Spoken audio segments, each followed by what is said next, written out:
Nearly 2 years of being homeless. I'm going into my third winter. December 15th, 2025, come January 1st, will be my 2-year anniversary. It has been an incredible ride. Going from depression, failure, ageism, I have nothing but an abysmal looking future through retirement. So I've always been, I don't like the term news junkie, political junkie, because that's implying an addiction. It's gotten to the point that if you consume enough information to be informed, you're a junkie. No.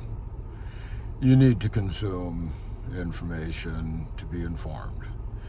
Particularly the younger generation coming up that really have no interest, no knowledge, no awareness of politics and what's going on, because all they can see is how fucking miserable they are. They have no economic opportunity. They're working desk jobs that are expecting you to smile and greet customers like you're the happiest person in the world when your life sucks. But anyway, I digress. So, what I'm here for is to share what I've learned, the mark I'm making, the mark I would like to continue making, and I would like support doing it in a different fashion than I am right now. So, I did the job search. I've done a number of videos on that stuff, went through the demoralizing of that, attempted starting a business with my manic depressive cousin, which blew up within a couple of months of getting the trailer and learning how to do the shit. I gotta fucking buckle down. I will do this. Well, it got to, housing first. I have been on the priority over 60 homeless list for, like I say, a couple of weeks. It'll be 2 years.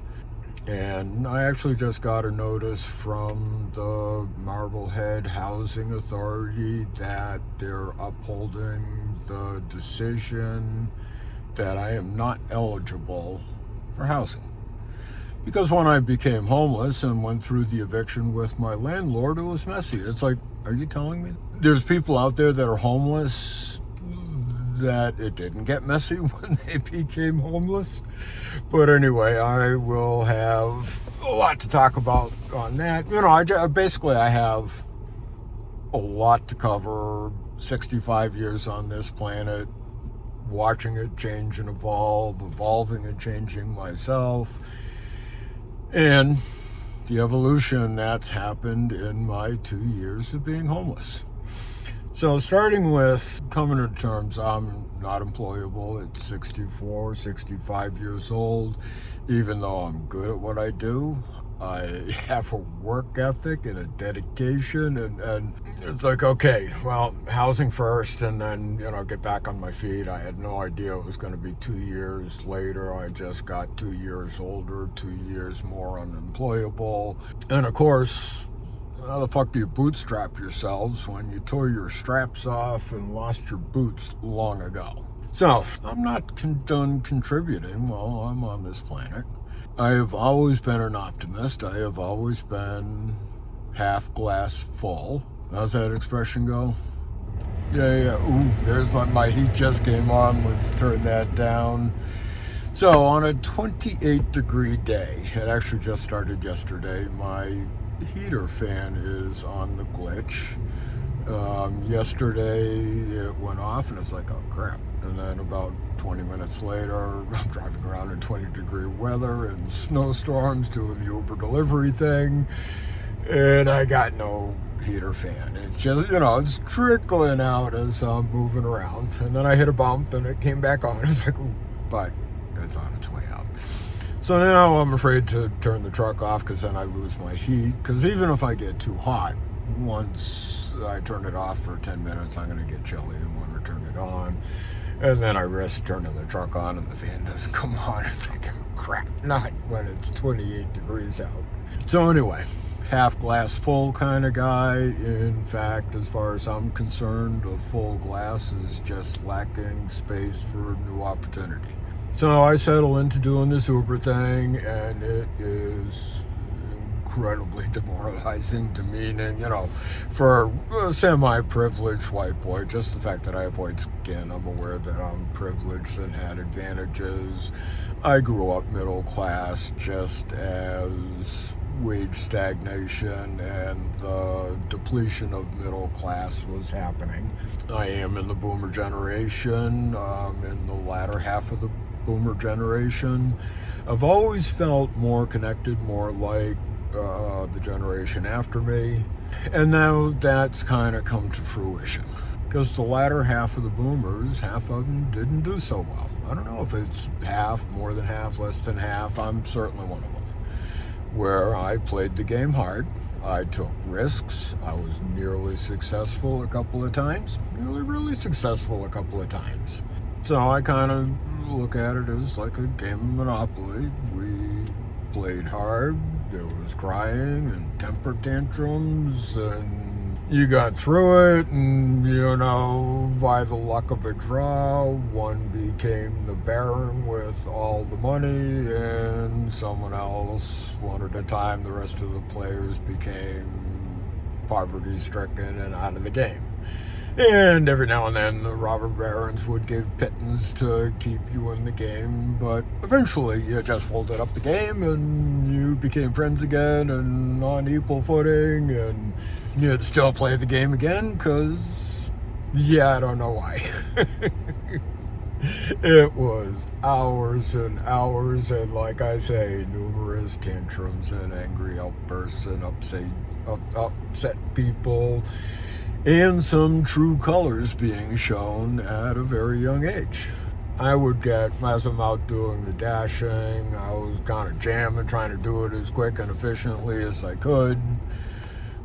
Getting incredibly frustrated if the meal wasn't ready when I got there. In fact, you'd walk into most of these restaurants and it's more like they begrudge you, they don't want to see you, and I'd get irritated at that, and the whole thing sucked. I was honking my horn and pissed off at people on the road, and I said, no, that's got to stop. You cannot let circumstances alter your way of being. So I walk into stores and I kind of stand in the corner and I observe. That's what I do on the 5. On the Enneagram, for those that know the Enneagram or want to look into it, very powerful tool. So I started observing things, and what I noticed is how hard these people work. The fucking artistry that goes on behind the scenes at these fast food places and bodegas, and it's just staggering. And then I grew to discover that they weren't irritated with the pickup drivers. They knew who you were, and they knew that they had no pickup orders to offer you, so they just don't acknowledge. And then I'd see other drivers come up and they're antsy and they're shoving their phones in people's faces, and I don't. I go stand there and I make myself known. I'm seen, and I've got my phone. I look like an Uber driver here for a pickup. And in fact, I was at Dunkin' Donuts doing my thing, and the kid, there was a kid. When you're 65, everybody's a kid. Don't be offended. Anybody under 40 is a kid. And looked up and said, "You here for pickup?" I gave him the name. And he immediately thanked me for not shoving my phone in his face. He doesn't know how that became an acceptable practice. So, I stand out. I'm remembered. I can tell by people's reaction that they remember me. And I remember, it's like, shit, I can't even get upset with people because they will remember me.